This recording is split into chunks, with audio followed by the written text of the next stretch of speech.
तो जिन बच्चों को लगेगा कि हाँ, हम लोगों ने नहीं देखा, क्लास हम लोग किसी चूँकि लास्ट मोमेंट में क्लास जब शेड्यूल हुआ, लास्ट मोमेंट में गया, तो बहुत सारे बच्चे ज़रूरी नहीं है कि दिन भर मोबाइल देखते रहते हैं। बच्चों की जो टाइम है यस 12 मैम, बजे से कुछ-कुछ पहले बच्चे सो भी गए होंगे। हाँ, 12 बजे की जो टाइमिंग है, 12 बजे के अकॉर्डिंग वो लोग अपना-अपना देख के उन लोग को लगा होगा कि क्लास नहीं होगा, इसलिए। चलिए कोई बात नहीं है। मैं चैप्टर 10 आप लोग पढ़ रहे हैं, तो चैप्टर 10 बड़ा मुश्किल से कहीं से बुक का जो है पीडीएफ मैंने देखा, उस पे तो है नहीं, लेकिन मैंने देखा कि कहाँ मिलेगा मुझे, तो मैंने देखा। चैप्टर 10 में सार्थक आप तो अनम्यूटेड हैं, बाकी बच्चे भी चाहें तो खुद को अनम्यूट करके पूछ सकते हैं बीच में, क्योंकि ज़्यादा बच्चे नहीं इसलिए मैंने ये ऑप्शन नहीं दिया है कि सारे लोग म्यूट ही रहें। मैपिंग इंडिया चैप्टर जो है वो है आपका मैपिंग इंडिया। इसमें कहाँ तक पढ़ चुके हैं आप लोग? सार्थक? मैम हम लोग बहुत रोटेशन रिवॉल्यूशन यही सब चल रहा है मैम। पूरा तो ऐसे पढ़ ही चुके हैं, पर मैम थोड़ा करवा रही थी अच्छे से रोटेशन रिवॉल्यूशन ये सब। रोटेशन नहीं कहते हैं बेटा, रोटेशन कहते हैं, यस रिवॉल्यूशन मैम, कहते हैं, रोटेशन। ठीक है? अब आप यस। बता सकते हैं, आप में से कोई ये बता सकता है व्हाट इज रोटेशन और what is revolution? What is the difference main difference between rotation and revolution? Anyone? Yes yes ma'am. Yes yes ma'am. Ma'am, कौन बता बताए? सकते हैं। बताइए, सार्थक आप बताइए। मैम दी अर्कजा ने भी हैंड रेज किया है। चलिए अभी सार्थक आप बताइए पहले।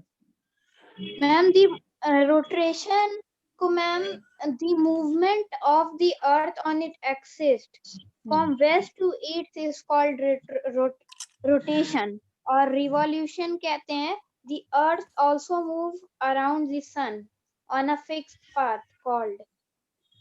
गुड, वेरी गुड, ठीक है, सही है। अर्कजा आप डिफरेंस बताएंगी, difference between rotation and revolution? Unmute है आप, चलिए बताइए अर्कजा, यस मैम। बताइए। Rotation means Earth moves on its own axis, good, and revolution means Earth moves around the sun, and and it oc- and it occurs the changes of the season. It causes, है ना, इसकी ही वजह से seasonal changes होते हैं। And the movement of and the rotation causes day and nights, है ना। Yes rotation की मैम। वजह से डेज एंड नाइट्स होते हैं। Rotation takes 24 hours to complete. एक रोटेशन में कितना टाइम लगता है? एक रोटेशन में जो है वो टाइम लगता है। अच्छा, कुछ बच्चे आ रहे हैं मेरे ख्याल से, वेटिंग रूम में है। चलिए मैंने एडमिट कर लिया उनको। न्यासा आप बेटा वीडियो ऑन कर ले अपना, ठीक है?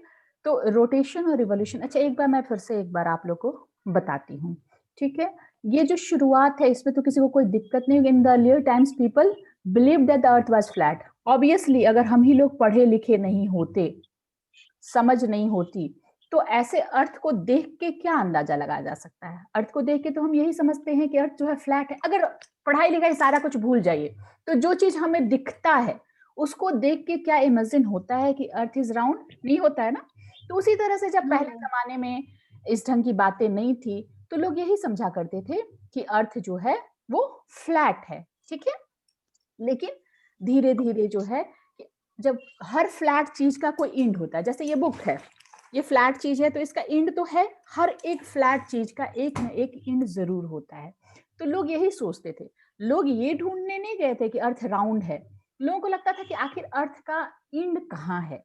तो इसको ढूंढने में फर्डिनांड मैगेलियन, हालांकि उसको पता नहीं चला, he is not among the survivor, है ना। बेटा आर्यन हंसराज आप जो है, इसको मैंने बंद नहीं किया है क्योंकि मैं समझती हूँ कि आप लोग कुछ ही बच्चे हैं, तो एनोटेशन बंद नहीं किया। आप नहीं लिखेंगे, आप लोग स्क्रीन पे नहीं लिखेंगे। आर्यन हंसराज कुछ लिखने की कोशिश कर रहे हैं तो उसको आप लोग नहीं करेंगे। तो फर्डिनांड मैगेलियन ने सोचा कि हम अर्थ का इंड ढूंढते, इंड पॉइंट कहाँ पे है। तो उन्होंने अपना पूरा क्रू लिया और क्रू के साथ जो है वो 1519 में उन्होंने शुरू किया। कहाँ से? ये सारी बातें छोटी छोटी जो बातें उसको जरूर याद रखिए। From where he started? From Spain. Spain से शुरू किया, व्योजे मतलब समुद्री यात्रा शुरू किया 1519 में। और बहुत लंबी चली, क्योंकि वो तो इंड ढूंढ रहे थे और इंड जैसा कुछ था ही नहीं। तो ढूंढते ढूंढते ढूंढते ढूंढते लास्ट में क्या हुआ कि 2 साल बाद तकरीबन जो है, वो 2 साल बाद जो है वो लोग सेम जगह पे पहुंच गए। Magellan was not among the survivor, but the voyager proved that the earth was round. तो जहां से चले, कोई गोल चीज होगा तभी तो हम जहां से चलेंगे, घूमते घूमते घूमते घूमते घूमते घूमते घूमते घूमते वहीं पे पहुंच जाएंगे। इट मीन्स ये राउंड है। अगर एक ऐसा चीज रहेगा तो फिर कभी जब तक बैक नहीं आएंगे फिर हम यहाँ नहीं आ सकते। ठीक है, तो ये प्रूफ हो गया इस जर्नी से कि अर्थ जो है वो क्या है, वो राउंड शेप में है। तो पहली बात तो ये हुई कि कहाँ से कहाँ, किसने ये प्रूफ किया, तो फर्डिनांड मैगेलियन ने, याद रखेंगे आप लोग, फर्डिनांड मैगेलियन था और उसके साथ उसके क्रू के मेंबर्स थे। ठीक है, कब शुरू किया ये भी याद रखेंगे, 1519 में। कहाँ से शुरू किया, स्पेन से शुरू किया। ठीक है, ऑलमोस्ट 2 years लेटर, 2 साल के बाद जो है उन्होंने देखा कि हम जहां से चले थे हम वहीं पहुंच गए। ठीक है, अब आगे बढ़ते हैं हम लोग। ये इस पैराग्राफ में तो किसी को कोई दिक्कत नहीं है, पक्का नहीं है? तो मैम आगे बढ़ते हैं। आगे अब है हमारा globe and map. Globe and map, globe भी हमें बताता है अर्थ के बारे में या अर्थ के पार्ट्स के बारे में बताता है, और मैप भी हमें जो है वो यही बताता है। ठीक है, एडमिट कर लूं, आदित्य राज आ रहे हैं, कुछ कुछ बच्चे आ रहे हैं लेट से, उनको पता चल रहा है। तो ग्लोब और मैप, ये क्वेश्चन भी आता है हमेशा, तो what is the main difference या what are the differences between globe and map. तो सबसे बड़ी बात, ग्लोब एक मॉडल है। क्या है, मॉडल है। मॉडल का मतलब जिसमें मोटाई भी हो चौड़ाई भी हो। जैसे आप लोग मॉडल बनाते हैं या पिक्चर बनाते हैं, दो चीजें बनाते हैं ना, जैसे ड्राइंग करते हैं, तो जो ड्राइंग करते हैं वो 3D नहीं होता है, लंबाई और चौड़ाई होती है बट मोटाई नहीं होती है। तो वैसा ही होता है हमारा मैप। और ग्लोब जो होता है वो क्या होता है, ग्लोब जो है हमारा वो एक मॉडल होता है जिसमें लंबाई चौड़ाई और मोटाई होती है, लेकिन ग्लोब्स के भी कुछ लिमिटेशंस हैं। अब अंतर पूछ रहा है तो आप क्या बताएंगे, फर्स्ट तो आप ये बताएंगे globe is the small model of अर्थ। सिर्फ ये अर्थ का ही मॉडल होता है। जब भी ग्लोब होगा तो हो, ये कौन लिख रहा है, मुझे चेंज करना होगा फिर, एक मिनट, ये गलत बात है। मैम आदित्य राज लिख रहा है। मैम आदित्य राज। आदित्य राज नहीं लिखा है, अभी मुझे स्टॉप शेयर करके फिर से करना होगा, क्योंकि जब एक बार लिख देता है बच्चा तो फिर उसको चेंज करना जो है वो मुश्किल होता है। ये गलत बात है। आप लोगों से मैंने ये उम्मीद नहीं की थी कि आप लोग ऐसा करेंगे, इसलिए मैंने एनोटेशन बंद नहीं किया था। अब आप चाह के भी नहीं लिख सकते हैं। ठीक है, तो ग्लोब स्मॉल मॉडल है और ये 3 डायमेंशनल है। ये सारे पॉइंट्स को रखिएगा कि globe is small model of earth, it is 3 dimensional view of the अर्थ। ठीक है, और ये क्या दिखा सकता है, इसके लिमिटेशंस है कि ये सिर्फ हमें अर्थ को दिखा सकता है, ओशियंस दिखा सकता है, कॉन्टिनेंट दिखा सकता है। अगर आपसे कहा जाए कि ग्लोब में बिहार ढूंढो, कितना मुश्किल होगा, बहुत ज्यादा मुश्किल होगा, नहीं मिलेगा। आपसे ढूंढा, आप बोला जाए पटना ढूंढो, तब तो महा मुश्किल, मतलब असंभव। लेकिन मैप में अगर हमें बिहार का मैप मिल जाता है, हम पटना भी ढूंढ सकते हैं। पटना का मैप मिल सकता है, हम अपना सगुना मोड़ स्कूल भी ढूंढ सकते हैं, खखौल स्कूल भी ढूंढ सकते हैं। तो ये लिमिटेशंस जो हैं वो मैप में नहीं होते हैं, बिकॉज मैप जो है, मैप पूरे वर्ल्ड का भी हो सकता है, पूरे अर्थ का भी हो सकता है, वर्ल्ड के किसी पार्ट का भी हो सकता है, एक कॉन्टिनेंट का भी हो सकता है, एक कंट्री का भी हो सकता है, स्टेट का भी हो सकता है, एक सिटी का भी हो सकता है, एक लोकेलिटी का भी हो सकता है। तो इस दोनों में जो बेसिक, ये पेज भी उल्टा मेरा हो गया है, इसलिए हम लोग को ऐसे बढ़ना होगा ऊपर। ठीक है, the earth is round, it does not have any, ये सेकंड पेज है ना, ये जो मैं देख रही हूँ, यही सेकंड पेज है ना, मैम यस मैम यही सेकंड Yes, ma'am. इसके जस्ट यस मैम। यहाँ तक हमने देखा था कि अर्थ क्या है, ग्लोब क्या है, इसके बाद यही पेज है नेक्स्ट। इसको मैंने जल्दी जल्दी में किया, इसके लिए ऐसा है। तो ये जो है, the earth is round, it does not have any corners or edges that can be used for reference point, hence 2 end points of the imaginary axis or the earth has used for reference point। चूंकि ये round है तो इसमें कोई भी reference point नहीं बनता है। तो एक दो तरह के इमेजिनरी लाइंस माने गए हैं, दो तरह के इमेजिनरी लाइन मतलब काल्पनिक रेखाएं हैं, ठीक है। ये एक रेखा जो है यहाँ से यहाँ ऐसे ऐसे होता है, ठीक है, और दूसरी जो रेखा है वो ऐसे ऐसे होती है। एक इसलिए कि आपको सर्टेन लोकेशन का पता चले, एक इस ढंग से होता है, ठीक है। तो ये जो इसको बहुत अच्छे से समझिएगा, अगर अभी समझ लेंगे 6 में आपको परेशानी नहीं होगी। इस चीज को बहुत अच्छे से समझिएगा कि ये जो रेफरेंस पॉइंट्स हैं वो क्या हैं। Look at the picture of globe. The northernmost point on the globe is called the North Pole and the southernmost point is called the South Pole. ठीक है, पहले हम लोग इसको मिटाते हैं इस लाइन को, फिर मैं बताती हूँ आपको। ये जो आपको पॉइंट दिख रहा है, सॉरी, ये जो आपको पॉइंट दिख रहा है यहाँ पे, ये है नॉर्थ पोल, यहाँ पे लिखा भी हुआ है नॉर्थ पोल, और यहाँ पे जो है ये क्या है, ये है साउथ पोल। अब अगर बीचों बीच अगर माने अर्थ को, ठीक है, ये बीच मानते हैं अर्थ को, तो इमेजिनरी ही लाइन है। तो यहाँ जीरो से हमने शुरू किया है, यहाँ कहाँ से शुरू किया है हमने, जीरो से। ये साइड कौन सा है, इसको ध्यान से समझिएगा बेटा, नहीं समझ में आएगा एक बार फिर से वीडियो भी देखिएगा, ओके, क्योंकि रोज मैं नहीं आऊंगी पढ़ाने। ये है साउथ, ओके, ये है नॉर्थ और ये है साउथ। ये जीरो से शुरू करके हम लोग कहाँ तक जाते हैं, 90 तक। यहाँ पूरी इमेजिनरी लाइंस जो है ऊपर में कितने हैं सार्थक, 90 मैम 90 और नीचे भी है ये 90। लेकिन अंतर क्या है, ये पूरा कंप्लीट सर्किल होता है, एक इधर भी है और पीछे से भी है, ये समझ गए, तो कंप्लीट सर्किल होता है। तो जब हम बॉल लेते हैं, कोई बड़ा सा गोल चीज लेते हैं, तो बीच का पोर्शन सबसे बड़ा होता है ना, फिर धीरे धीरे धीरे धीरे जैसे हम नीचे जाते हैं वो छोटा। अगर एक धागा आप लपेटते हैं तो सबसे जो बीच का पोर्शन होता है उसको लपेटने के लिए हमें सबसे ज्यादा धागे की जरूरत पड़ती है, उससे नीचे लपेटना हो तो उससे कम जरूरत पड़ती है। आप लोग कुछ प्रोजेक्ट बनाते हुए तो ऐसा फील करते होंगे। तो बीच का जो पोर्शन होता है वो सबसे बड़ा होता है। तो इस तरह से ये कहा जाता है, इसको क्या कहते हैं, इसको कहते हैं पैरेलल्स ऑफ लैटिट्यूड, इसको कहते हैं पैरेलल्स ऑफ लैटिट्यूड्स या लाइंस ऑफ लैटिट्यूड, लैटिट्यूड्स कहते हैं, है ना। ये चौड़ाई में है ना, ये क्या है, हॉरिजॉन्टल लाइंस है, और ये पूरा कंप्लीट सर्किल है, ये कंप्लीट सर्किल है, इसको हम लोग कहते हैं पैरेलल्स ऑफ लैटिट्यूड्स। इसकी संख्या इधर 90 और इधर 90, कुल मिला के हो गए 180, और एक ये 0 डिग्री है, ये पहला तो 0 डिग्री जो इक्वेटर कहते हैं, जो शुरुआत है वो इक्वेटर है। तो कुल मिला के ये 181 इसकी संख्या होती है, 90 ऊपर 90 नीचे और एक बीच का, टोटल मिला के हो जाता है 181। अभी हम लोग पढ़ रहे हैं लैटिट्यूड्स के बारे में, लॉन्गिट्यूड्स नहीं पढ़ रहे, ठीक। तो मैम 181, हाँ, टोटल ऊपर और नीचे को मिला के 181, 90 + 90 + 1, 181 हुआ ना, 181 हुआ, ठीक है। यस मैम, ऊपर 90 नीचे 90 और 0 डिग्री एक हुआ, कुल मिला के कितने हुए बताइए आर्यन, 181, ठीक है। तो अभी एक बार फिर से इसको मिटाती हूँ मैं, और फिर से एक बार बताती हूँ आपको कि इसकी और क्या खासियत है।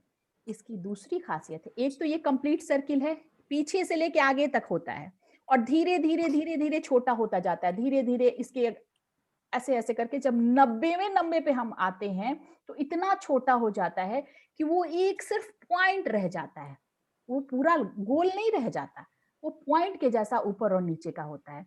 तो ये जो ऊपर वाला पॉइंट है, जो नॉर्थ वाला पॉइंट है, उसको हम कहते हैं नॉर्थ पोल, जो पूरे 90 डिग्री पे होता है, एक लाइन 1 डिग्री, ठीक है।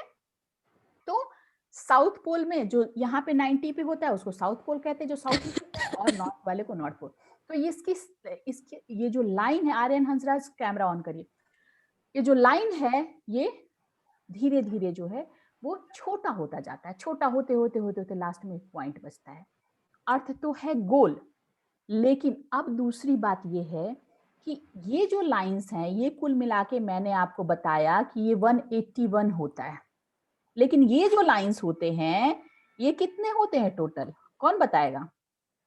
ये जो लाइन है, जो line of longitudes, meridians of longitudes होते हैं, उनकी संख्या कितनी है ये बताएंगे आप लोग, 9 बताइए सार्थक, आपने वैष्णवी वीडियो मैम 3 मैम 362।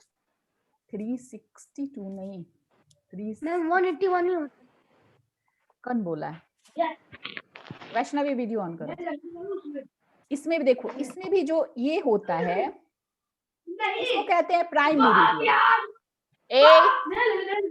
कौन बोल रहा है? अनम्यूट करो पहले, खुद को म्यूट करो, उसके बाद बात करना करो। बीच वाला 0 होता है इसमें भी, जिसको इक्वेटर कहते हैं, ये याद रखिएगा। इसके बीच वाला लाइन भी 0 डिग्री पे होता है, इसको इक्वेटर कहते हैं। और इसका जो बीच वाला लाइन होता है ये भी 0 से शुरू होता है, इसको कहते हैं प्राइम मेरिडियन। इसको क्या कहते हैं? Prime meridian. इसी लाइन से आपका जो टाइमिंग चेंज होता है, इसी लाइन से टाइमिंग जो है वो चेंज होता है, इसको कहते हैं प्राइम मेरिडियन। ये याद रखिएगा आप लोग, ठीक है। इसके बीच वाले को, जो चौड़ाई में होता है, हॉरिजेंटल होता है, उसके बीच वाले को इक्वेटर कहते हैं। इक्वेटर से लेके नॉर्थ पोल 1 से लेके 90, इधर 1 से लेके 90 है ना, टोटल 90 होते हैं। अब दोनों में अंतर देखिए, ये 0 होता है, प्राइम मेरिडियन 0 पे है, ये 0 माना जाता है। लेकिन इसके बगल में ये कुल मिला के एक साइड में ईस्ट में, ये इधर ईस्ट होता है, ईस्ट में होता है 180 और वेस्ट में होता है 180, ठीक है। वेस्ट में भी हो जाता है 180 डिग्री और ईस्ट में भी जो है वो भी 180 होता है। तो कुल मिला के संख्या इनकी कितनी हो गई? 361। एक प्राइम मेरिडियन, इसके बगल में ईस्ट साइड में 180 और वेस्ट साइड में 180, कुल मिला के हो गए 361। अब ये सवाल आपके मन में आ रहा होगा, मेरे भी मन में आता था जब मैंने पढ़ना शुरू किया था, कि आखिर जब पृथ्वी गोल है, earth is round, then why the number of longitudes are 360 but latitudes are only 180? क्यों ये 180 है और ये 360 है? लाइन उतनी ही दूरी पे खींचा गया है, फिर ये 180 क्यों है, ये 360 क्यों है? कौन बताएगा? हैंड रेज करो। सार्थक बताएंगे, आर्यन हंसराज बताएंगे, कौन बताएगा जल्दी? नो मैम, पता नहीं है? चैप्टर पढ़ लिए तो पता तो होना चाहिए बेटा। जब दूरी सेम है, अर्थ पूरा गोल है, अगर मान लीजिए कोई गोल चीज है, तो अगर हम ऐसा लाइन खींचे चाहे ऐसा लाइन खींचे, बराबर होना चाहिए लाइन, लाइन तो बराबर होना चाहिए ना। क्यों ये डबल हो जाता है, ये बताएंगे मुझे? कोई नहीं बताएगा, ठीक है मैं बताती हूँ। ये फर्क इसलिए आता है, इसमें मैंने बार बार आप लोग को बताया कि ये कंप्लीट सर्किल बनता है, मतलब इधर भी रहता है और इसके पीछे भी यही लाइन काउंट होता है, समझ गए? ये एक हुआ, ये जो है ये एक हुआ, मतलब पीछे भी और आगे भी, ये कंप्लीट सर्किल होता है। ये बहुत बड़ा फर्क होता है कि parallels of latitudes make a complete circle but meridians of longitudes makes semi circle. ये बस आगे है तो आगे एक काउंट होगा, इसके पीछे जो रहेगा वो दूसरा काउंट होगा, ये जो पीछे है उसका नंबरिंग दूसरा हो जाएगा, तो डबल तो हो ही जाएगा, होगा ना सार्थक? आर्यन, वैष्णवी? मैम। Yes, जब ma'am. ये आधा है, ये सेमी सर्किल है, तो इसकी संख्या इससे आधी तो होगी ही, क्योंकि ये कंप्लीट सर्किल है और ये सेमी सर्किल है, तो सेमी सर्किल की संख्या डबल होनी चाहिए, तो वही डबल है। ये बीच वाले को कहते हैं प्राइम मेरिडियन। प्राइम मेरिडियन के इस साइड में 180 और इस साइड में 180, 180 और 180, और इसी से टाइम चेंज होता है। एक एक मेरिडियन से 15-15 मिनट टाइम चेंज हो जाता है। जितने नंबर मेरिडियन पे आप हैं, जितने नंबर लॉन्गिट्यूड्स पे आप हैं, उसके अकॉर्डिंग ही आपका टाइमिंग जो है वो चेंज होता है। और ये जो प्राइम मेरिडियन है, यहीं पे ग्रीनविच है, ग्रीनविच इसी बीच में है, यहाँ पे इसी के टाइम को माना जाता है। इसलिए माना जाता है कि बीच वाले टाइम को मानेंगे तो इधर वाले को भी सही रहेगा और इधर वाले को भी सही रहेगा, ठीक है? समझ गए? Yes, ma'am. नॉर्थ पोल जान गए? The northernmost point on globe is called North Pole. The southernmost point on globe is called South Pole. समझ गए? Yes, ma'am. Yes, ma'am. Longitude समझ गए, लैटिट्यूड समझ गए? किस लाइन को लैटिट्यूड कहते हैं? जो हॉरिजेंटल लाइन होते हैं, जो कंप्लीट सर्किल बनाते हैं, जो ऊपर 90 नीचे 90 होते हैं, वो लैटिट्यूड्स होते हैं। और लॉन्गिट्यूड्स कौन से होते हैं? जो वर्टिकल लाइंस बनाते हैं, जो सीधा लाइन बनाता है उसको कहते हैं लैटिट्यूड्स। लॉन्गिट्यूड्स, और इसको कहते हैं लैटिट्यूड। ये जरूर याद रखेंगे। और इन दोनों को मिला के एक फॉर्म होता है ग्रिड, और उस ग्रिड से जैसे एक लाइन इधर से आया, एक लाइन इधर से गया, ऐसा ऐसा गया, और इधर से भी गया, ठीक है, इसको कहते हैं ग्रिड। ये जो जाल जैसा बनता है, ये जो नेटवर्क जैसा बनता है, दिस इज कॉल्ड ग्रिड। और इसी से हमें एग्जैक्ट लोकेशन का पता चलता है कि कौन सा देश कितने डिग्री ईस्ट में है, कितने डिग्री वेस्ट में है, कितने डिग्री नॉर्थ में है, क्या है। तो उसमें दो चीजें बताई जाती हैं कि इतना डिग्री नॉर्थ एंड इतना डिग्री ईस्ट, ऐसा करके हम लोग बताते हैं, ठीक है।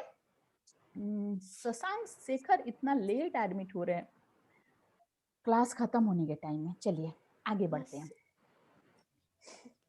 ये चीज याद रखेंगे आप लोग, जब भी अंतर करना हो तो द हॉरिजेंटल इमेजिनरी लाइन, दोनों इमेजिनरी है। अर्थ पे कहीं भी आपको लाइन दिखता नहीं है, ग्लोब में दिखेगा, लेकिन अर्थ पे कहीं लाइन खींचा रहेगा तो कैसे खींचेगा, वो तो मिट जाएगा, संभव है।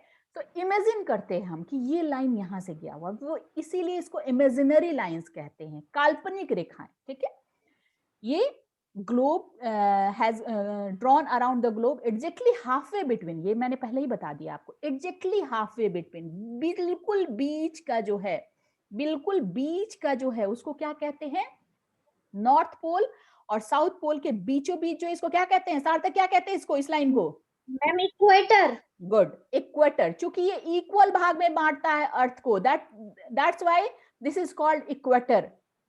It divides earth into two equal parts, that's why this line is called equator. Okay, it is the basic line for drawing parallels of line. यही बेस है, यही बेस है। ये जीरो से शुरू करते हैं तो इसलिए इसको बेसिक कहते हैं। 0 1 2 3 4 5 6 7 8 9 10 और यहाँ पे हम लोग पहुंच जाते हैं 90 तक, ठीक है, समझ गए।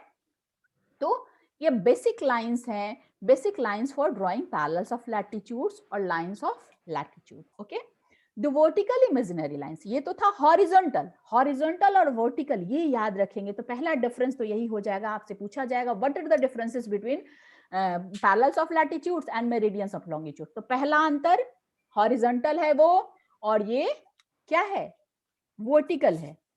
वो कंप्लीट सर्किल बनाता है, ये क्या बनाता है, सेमी सर्किल बनाता है, ठीक है। इसकी संख्या कितनी है, 180 है। अगर ऐड कर देंगे हम इक्वेटर को तो 181 हो जाएगा, और उसकी संख्या कितनी है, 360 है। अगर प्राइम मेरिडियन ऐड करते तो 361 हो जाता है। तो इतने सारे अंतर, तो बस इतना से ही हमें पता चल गया ना, हाँ या ना, ठीक है। तो ये याद रखिएगा कि ये जो है ये कैसी इमेजिनरी लाइन है, हॉरिजेंटल है, और ये जो है वो वर्टिकल है। मेरिडियंस ऑफ लॉन्गिट्यूड्स जो हैं वो वर्टिकल है, और ये जो है वो हॉरिजॉन्टल लाइंस हैं।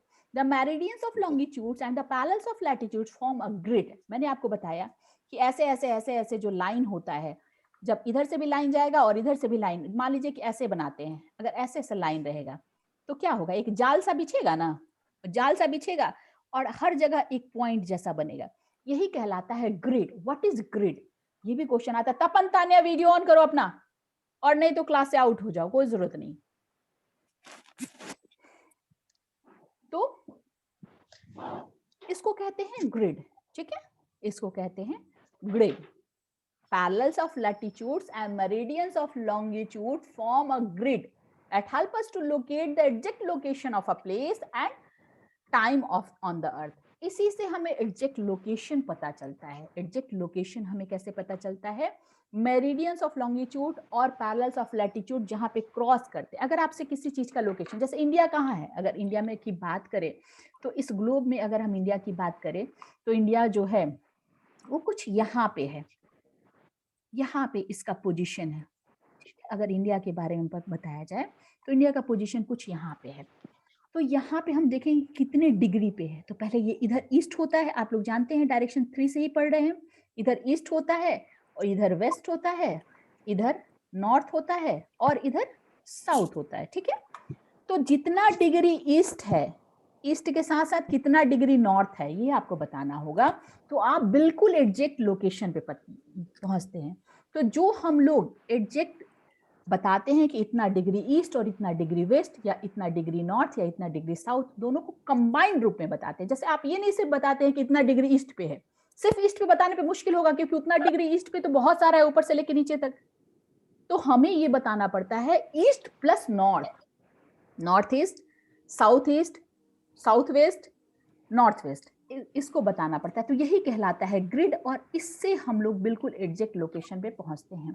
तो व्हाट इज ग्रिड भी आप लोग को पता चल गया होगा कि the meridians of longitudes and the parallels of latitudes form a grid that help us to locate the exact location of the exact position of the place and time of the earth. इसी से हमें time भी पता चलता है। अगर आपको किसी भी चीज का ग्रिड बता दिया जाए, अगर आपको बता दिया जाए कि कितने डिग्री पे है, तो आप जोड़ सकते हैं। मैंने आपको बताया ना 15 मिनट का फर्क पड़ता है। 0 डिग्री पे अगर सूरज है तो उस समय 12 बज रहा है, तो उसके 1 डिग्री बाद वाला पे 15 मिनट लेट पे सूरज पहुंचेगा, उसके 1 डिग्री बाद वाले पे 30 मिनट बाद पहुंचेगा। इसी तरह से टाइम बढ़ता घटता है। तो इधर वाले 0 पे, प्राइम मेरिडियन पे अगर 12 बजे दिन है, तो इधर पीछे वाला जो डिग्री होगा 0, वहां क्या होगा, वहां 12 बजे रात होगा। ठीक 12 घंटे का अंतर होगा। समझ गए? इस तरह से हमें टाइम का पता चलता है, जो कि आप लोग क्लास 6 में थोड़ा सा इसको डीपली पढ़ेंगे। ठीक है, समझ गए? आगे आते हैं। इतना में किसी को कोई दिक्कत है अभी तक हमने जो पढ़ा? हाँ या ना? No ma'am. किसी को कोई प्रॉब्लम? No ma'am. No, आगे ma'am. बढ़ते हैं। आगे बढ़ने के लिए हमें ऊपर जाना होगा। इसके बाद देखिए, we can understand the two motions of earth with the help of globe. हम अगर ग्लोब को लेके समझे तो 2 motions, there are 2 motions of earth. शुरू में ही बताया आप लोगों ने कि हम लोग रोटेशन और रिवॉल्यूशन पढ़े। तो पहला होता है रोटेशन, जो अर्थ का जो मूवमेंट होता है। ये देखिए, ये चश्मा है तो ये ऐसे ऐसे घूमता है, ऐसे ऐसे घूमता है। ठीक है, जैसे सूरज यहाँ पे है, सूरज मान लीजिए यहाँ पे है, तो सूरज यहाँ पे क्या होगा, सूरज के ठीक सामने वाला 12 बजे दिन होगा, इधर पीछे वाले जगह पे 12 बजे रात होगा। धीरे धीरे धीरे धीरे घूमते घूमते जहां 12 बजे रात था वहां अभी दिन हो गया। तो ये मूवमेंट पूरा कंप्लीट हो जाता है 24 घंटे में। लेकिन अर्थ सिर्फ इसी मूवमेंट को नहीं करता है, इस मूवमेंट के साथ साथ सूरज के चारों तरफ, ये सूरज है तो सूरज के चारों तरफ भी चक्कर लगाता है। और सूरज के चारों तरफ चक्कर लगाने में लगता है 366 एंड 1/4 डे। कितना टाइम लगता है? 366 डेज लगता है। पूरा 365 डेज का ईयर होता है, बट 366 डेज लगते हैं। ठीक है, इसीलिए हर चौथा साल एक लीप ईयर बनाया जाता है। क्योंकि मान लीजिए 365 दिन का साल बनता है, और हर बार जो है सॉरी 366 डेज नहीं लगते हैं, 365 डेज प्लस 1/4 है ना, 6 घंटा। 365 दिन और 6 घंटा लगता है। तो उस 6 घंटा को मैनेज करने के लिए हर चौथे साल जो है वो एक लीप ईयर बना दिया जाता है, और उस लीप ईयर के थ्रू जो है वो मैनेज हो जाता है। जो हर बार 6-6 घंटा बढ़ता है, वो चौथे साल में 24 घंटा बढ़ेगा और 1 दिन बढ़ जाता है। इसीलिए लीप ईयर में 366 डेज होते हैं। तो ये मूवमेंट जो होता है, ये मूवमेंट जो ऐसे ऐसे ऐसे ऐसे घूमता है, ये जो मूवमेंट होता है उसको कहते हैं रिवॉल्यूशन, सूरज के चारों तरफ घूमना। और ये अपनी ही जगह पे, अपनी ही फिक्स जगह पे ये रोटेट करता है। रोटेशन की वजह से डेज एंड नाइट्स होते हैं, और रिवॉल्यूशन की वजह से, जैसे सूरज है, सूरज से थोड़ा नजदीक रहता है, गर्मी का दिन होता है, थोड़ा दूर जाता है तो जाड़े का दिन हो जाता है। समझ गए? तो ये होता है रोटेशन एंड रिवॉल्यूशन। तो the movement of earth on its axis from west to east is called rotation. ये अपने एक्सिस पे, मतलब एक ही जगह पे ये ऐसे ऐसे मूव जो हो रहा है, अपने एक्सिस पे घूम रहा है, ऐसे टिल्ट होके, थोड़ा सा टिल्ट है ना, इसको कहते हैं रोटेशन। और जो सूरज के चारों तरफ चक्कर लगाता है उसको कहते हैं रिवॉल्यूशन। तो डेफिनेशन आपको याद होना चाहिए, the movement of earth on its axis from west to east is called rotation. The earth takes 24 hours to complete one rotation. रात से सुबह, सुबह से रात होने में कितना टाइम लगता है? 12 घंटा लगता है, और सुबह से सुबह होने में 24 घंटे का टाइम लगता है। तो it causes days and night, इसी की वजह से डेज एंड नाइट्स होते हैं। और revolution, the earth also moves around the sun. इस ढंग से सारे जो प्लैनेट्स हैं, जो 8 प्लैनेट्स हैं, सूरज के चारों तरफ भी घूमते हैं और अपना अपना टाइम कंप्लीट करते हैं। वो उनका एक ईयर कहलाता है। एक मूवमेंट जो यहाँ से लेके यहाँ तक ले लेता है उसका एक ईयर। तो हर प्लैनेट का अपना अपना टाइमिंग होता है सूर्य से दूरी के आधार पर। ठीक है, तो अर्थ का जो है 365 डेज एंड 6 आवर्स, 365 के साथ 1/4 डेज लिखा हुआ है, मतलब 24 घंटे को 4 भाग में बांटे तो 6 घंटा होगा, तो टोटल 365 डेज प्लस 6 आवर्स लगते हैं to complete one revolution. It causes changes in season. जब सूरज से नजदीक होती है पृथ्वी तो मौसम गर्मी का होता है, सूरज से दूर जाते हैं हम तो मौसम जो है वो ठंडे का हो जाता है। ठीक है, समझ गए? रोटेशन और रिवोल्यूशन में किसी को कोई प्रॉब्लम? हाँ या ना, जल्दी बोलिए। No ma'am. No problem. तो अभी टाइम भी खत्म होने वाला है थोड़ा सा। No ma'am. यहाँ पे ये भी मैंने आपको पहले ही बता दिया है, ग्लोब और अर्थ के ये मैप के बीच में, globe is a true representation of earth. ये ट्रू रिप्रेजेंटेशन है, इसको देख के ही अर्थ का शेप हमको दिखता है। लेकिन इसका घाटा क्या है? ये एडवांटेज है इसका, ट्रू रिप्रेजेंटेशन है, but is not easy to carry it around. लेकिन हमको रोज रोज स्कूल लेके जाना हो या कहीं लेके जाना हो तो हम ग्लोब को लेके नहीं जा सकते, मुश्किल होता है ना, क्योंकि कैरी करना थोड़ा मुश्किल चीज होता है। इट कैन ओनली गिव, दूसरा लिमिटेशन क्या है? It can only give limited information. ये भी मैंने बता दिया कि ये सिर्फ आपको कॉन्टिनेंट कहाँ पे है, कंट्री कहाँ पे है, पूरे वर्ल्ड का नक्शा एक साथ देता है। तो ये लिमिटेड इंफॉर्मेशन, लिमिटेड डिटेल्स देता है। बिहार ढूंढना हो, पटना ढूंढना हो, यूपी ढूंढना हो, गोरखपुर ढूंढना हो, नहीं मिल सकता है। ठीक है, सिर्फ पार्ट ऑफ अर्थ नहीं बता सकता। Moreover it is easy to carry a map. Map क्या करता है? मैप जो है हमें कहीं से कहीं कहीं बता सकता है। और दूसरी बात है कि मैप को कैरी करना भी बहुत आसान है। मैप को क्या, हम फोल्ड कर लेंगे, रोल कर लेंगे और आसानी से, इवन पूरा बुक होता है एटलस, उसको भी एक पतली सी बुक होती है, एटलस होता है, जहां टोटल जो है वो आपका टोटल पूरा का पूरा हर तरह का मैप आपको एक एटलस में दिखता है। A map is a drawing of the earth on the flat surface. What is map? तो a map is a drawing of earth on the flat surface. और ग्लोब क्या है? A globe is a model of earth. Okay, दोनों में पहला अंतर। दूसरा अंतर, it gives limited information, it only gives the information about whole earth. और ये क्या देता है? मैप जो है वो पार्ट ऑफ अर्थ भी बताता है। ठीक है, ये डिफरेंट साइज के मैप आते हैं। ग्लोब जो है वो पूरे अर्थ का ही होता है, ऐसा नहीं होता कि इंडिया का ग्लोब दीजिए। कभी ऐसा सुना है इंडिया का ग्लोब? कभी बिहार का ग्लोब सुना है? नहीं सुना है। ग्लोब पूरे अर्थ का ही होता है, लेकिन मैप हर पार्ट का होता है। दे कैन बी स्मॉल और लार्ज। ये स्मॉल मैप होता है और लार्ज मैप भी होता है। इसको कभी बाद में बताऊंगी कि स्मॉल स्केल मैप किसको कहते हैं और लार्ज स्केल मैप किसको कहते हैं। अभी टाइम ओवर हो रहा है, 1 से 2 मिनट बचा हुआ, मात्र 1 मिनट बचा हुआ है। A wall maps gives many details. A book of atlas is called book of map is called atlas. ये बात भी याद रखेंगे। नेक्स्ट डे अगर फिर कभी मैम एब्सेंट होती हैं या ऐसे करके फिर मैं आऊंगी तो इसको आगे मैं बढ़ाऊंगी। ठीक है, अभी मैं स्टॉप करती हूँ शेयर। पढ़ाना तो था ज्यादा, बट टाइम हमारे पास जो है वो ज्यादा नहीं है। तो अभी मैं आप लोगों से कहती हूँ, अगर आप लोगों को कोई प्रॉब्लम है तो हैंड रेज करके पूछ सकते हैं 1 मिनट के अंदर में। अभी तक हमने जो पढ़ा या जिस तरह की भी कोई भी परेशानी है तो आप हैंड रेज करके पूछ सकते हैं। पूछिए, कुछ पूछना हो तो। कुछ पूछना है किसी को? किसी का भी हैंड रेज नहीं हुआ है? कोई प्रॉब्लम? हाँ या ना? चलिए, मैं अनम्यूट का ऑप्शन मैंने दे रखा है, आप खुद को अनम्यूट करके ऐसे भी पूछ सकते हैं, बिना हैंड रेज के ही पूछ सकते हैं अगर कोई प्रॉब्लम है तो। No ma'am. No problem at all. No ma'am. ठीक है, लेकिन नेक्स्ट डे मैं जब भी नो आऊंगी प्रॉब्लम। तो लॉन्गिट्यूड में, लैटिट्यूड में डिफरेंस पूछ सकती हूँ। मैं ये पूछ सकती हूँ कि ग्लोब क्या है, मैप क्या है, जो भी आज मैंने पढ़ा दिया वो मैं कभी भी पूछ सकती हूँ। ये याद रखेंगे आप लोग। ठीक है, ओके, ऑल द बेस्ट। अब आप लोग प्रिपेयर करिए फैंसी ड्रेस के लिए, मैं मैसेज डाल देती हूँ। ठीक है, ओके, बाय।